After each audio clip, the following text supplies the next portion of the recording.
یہ سن کے میں ادب سے اٹھا اور حضرت خضر کے ہاتھوں کو بوسہ دیا اور کہا کہ حضور میں بھی اسی غرض یعنی لوگوں کی مدد کرنے کی غرض سے ہی اپنا گھر بار چھوڑ کے نکلا ہوں تاکہ اللہ کی خوشنودی حاصل ہو سکے۔ اب میرا ارادہ شہر کاران کی طرف جانے کا ہے، جہاں اللہ کی مرضی کے خلاف اور اللہ کی ناراضگی کا سبب بننے والا کوئی بہت ہی گھناؤنا کام خفیہ طریقے سے کیا جا رہا ہے۔ یہ سن کے حضرت خضر نے جواب دیا کہ بیٹا، مخلوق خدا کی خدمت سے بہتر دنیا میں اور کوئی کام نہیں ہے۔ تم ایک بہت ہی عظیم مقصد کے لیے اپنا گھر بار اور دنیا کی آسائشوں کو خیر بات کہہ کے نکلے ہو۔ اللہ تعالیٰ تمہیں اس کا بہت بڑا اجر دے گا، لیکن میری ایک بات یاد رکھنا، تمہارے راستے میں بہت سی مشکلات آئیں گی، بہت سے کٹھن مرحلے آئیں گے۔ تمہیں ان مشکلات اور پریشانیوں کو اللہ کی مرضی سمجھ کے سر تسلیم خم کر کے برداشت اور صبر کرنا ہوگا۔ یہ کہنے کے بعد حضرت خضر نے میرے سر پہ ہاتھ پھیرا اور اپنی راہ لی۔ خوشی اور جوش کی وجہ سے میرا پورا جسم کانپ رہا تھا۔ ان کو واپس جاتے ہوئے دیکھ کے میرے دل میں تجسس پیدا ہوا کہ کیوں نہ میں ان کے پیچھے جاؤں اور دیکھوں کہ یہ کہاں جاتے ہیں، کن لوگوں سے ملتے ہیں۔ میں نے ان کا پیچھا کرنا شروع کر دیا۔ مجھے اپنا پیچھا کرتے دیکھ کے حضرت خضر نے مجھ سے کہا کہ بیٹے، میرا پیچھا نہ کرو، یہ مت سمجھو کہ یہ تمہاری اور میری پہلی اور آخری ملاقات تھی۔ میں ابھی بہت سے کٹھن لمحوں میں تمہاری مدد کو آؤں گا اور ہم دونوں ملتے رہیں گے، اسی لیے میرا پیچھا کرنے کا کوئی فائدہ تمہیں نہ پہنچے گا، کیونکہ جو کام اللہ نے میرے ذمہ لگائے ہیں ان کو سمجھنا ہے انسانی عقل کے بس کی بات نہیں۔ تم میرے کیے ہوئے کاموں کو سمجھ نہ سکو گے اور گمراہ ہو جاؤ گے۔ بہتر ہے کہ تم اپنی راہ لو اور جو کام تمہارے ذمہ لگایا گیا ہے اسے مکمل کرو۔ حضرت خضر کی یہ بات سن کے میں کچھ شرمندہ ہوا اور انہیں سلام کر کے اپنی منزل یعنی شہر کاران کی طرف روانہ ہوا۔ جنگل میں رات کافی ہو چکی تھی، سردی بڑھ گئی تھی اور دور دور تک کسی پرسکون جگہ جہاں میں رات گزار سکوں ملنے کے آثار نظر نہیں آ رہے تھے۔ آخر ایک جگہ تلاش کر کے میں وہیں سو گیا۔ اگلے دن اٹھا تو دیکھا کہ میرا سامان اپنی جگہ پہ موجود نہیں ہے۔ میرے تو جیسے پیروں کے نیچے سے زمین ہی نکل گئی۔ اب میں سوچ میں پڑ گیا کہ اس گھنے اور ویران جنگل میں اگر مجھے خوراک نہ ملی تو میں 2 دن میں ہی مر جاؤں گا۔ لیکن پھر میں نے اللہ کا نام لیا اور اپنی منزل کی طرف روانہ ہو گیا۔ چلتے چلتے رات ہو گئی، بھوک پیاس اور تھکن سے میرا پورا حال تھا۔ اچانک کہیں دور سے مجھے روشنی جلتی ہوئی نظر آئی۔ میں اسی روشنی کی طرف بڑھتا گیا۔ جب قریب پہنچا تو دیکھا ایک درخت کی لکڑی کو کاٹ کے بنایا گیا چھوٹا سا مکان ہے۔ باہر مکان کے دروازے کے دائیں اور بائیں 2 شمعیں روشن تھیں۔ میں نے دروازے پہ دستک دی تو کسی عورت کی بوڑھی سی آواز آئی کہ کون ہے؟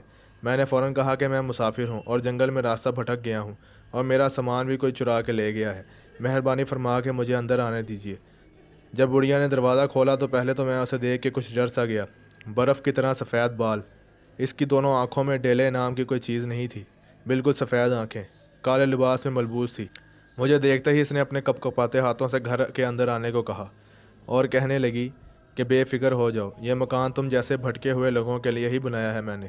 اس کی یہ بات سن کے میں کچھ خوف زدہ سا ہوا گھر میں داخل ہوتے ہی ایک راہداری تھی جس کے دائیں اور بائیں 4 کمرے تھے۔